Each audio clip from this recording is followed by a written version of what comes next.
just because the robot malfunctioned during startup. The human mercilessly swung a hammer and smashed his head hard. Luckily, the supervisor nearby stopped him in time, so the robot wasn't scrapped on the spot. But no one expected those few hits would break the robot's firewall, causing him to unexpectedly develop self-awareness. Zane raised his hand and touched the wound on his head. He seemed to realize he was a bit different from the other robots. To confirm this idea, he followed his companions to the interstellar mine. But after awakening consciousness, Zane completely forgot how to mine, so he looked at a companion nearby to see how it was done. After just one glance, Zane easily learned the mining technique.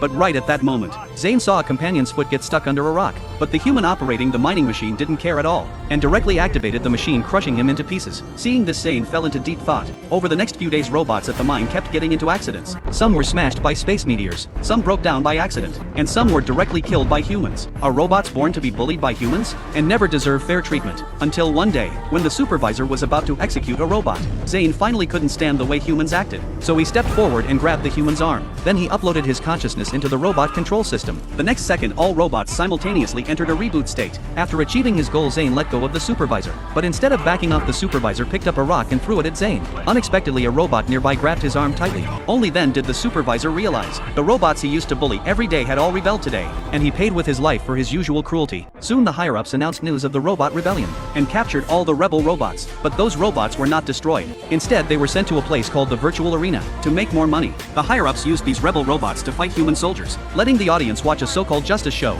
As the control room randomly selected the map, the arena quickly transformed. Within seconds, a brand new difficult level appeared. As the match began, all the robots' handcuffs dropped to the ground. The human soldiers immediately pulled out guns and fired. Robots that couldn't dodge were shot into the abyss. At this moment, the humans had already seized the cannon, while the robots kept getting taken down. At a critical moment, a yellow robot quickly hid behind cover. Watching his companions fall one by one, he made up his mind to grab a weapon and avenge them. But after just a few steps, he was shot down.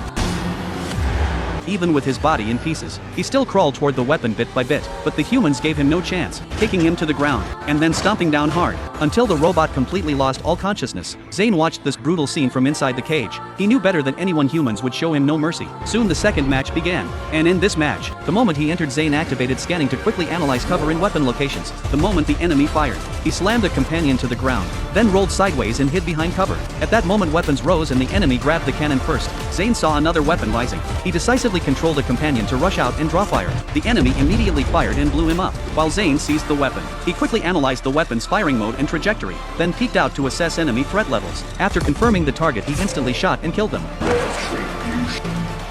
But this move made him everyone's target. Zane immediately used a companion as a shield to block bullets. Once the enemy ran out of ammo, he countered and killed them.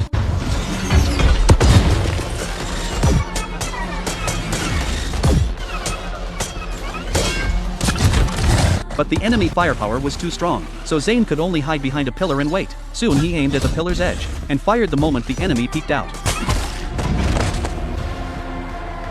They fought all the way to the rooftop, but a teammate was shot down immediately. Zane reacted and instantly killed the enemy, but the opponent had already grabbed a rocket launcher and aimed at them. At the critical moment, Zane made a quick decision. The instant the rocket was fired, he had a companion launch in using a barrier. Although the companion died in the explosion, Zane flew behind the tower and shot the last enemy. Although all his companions were sacrificed, Zane still won the final victory. The crowd cheered for him, but the higher-ups didn't notice anything wrong. They just thought the robot learned quickly, not realizing Zane had been watching every match from the cage, and memorized everyone's tactics. So in the following matches, Zane kept winning them all.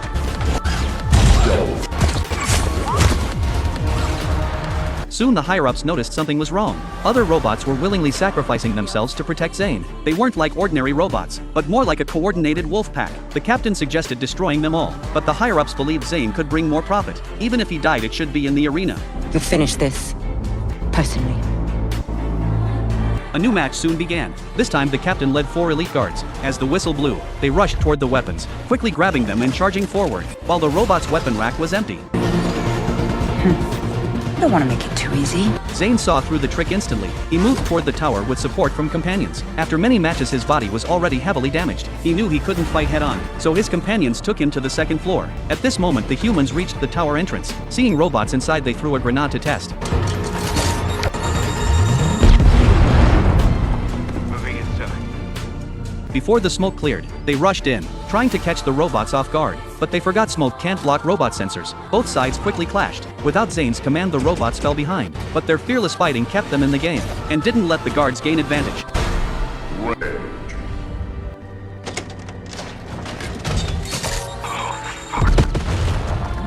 After a tough battle, only the bald captain remained. He jumped onto the wall, then leaped to the second floor, ready to kill Zane himself. At the same time, an engineer removed a chip from a broken robot to study what made them different. Unexpectedly, Zane sensed this. He immediately controlled a robot at the computer and uploaded his consciousness to the network. But right then the captain found the helpless Zane. Zane couldn't move while uploading. At the critical moment, a robot jumped in to save him.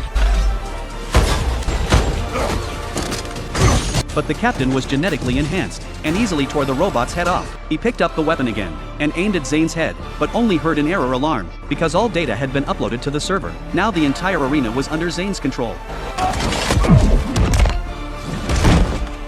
Congratulations, you are the winner.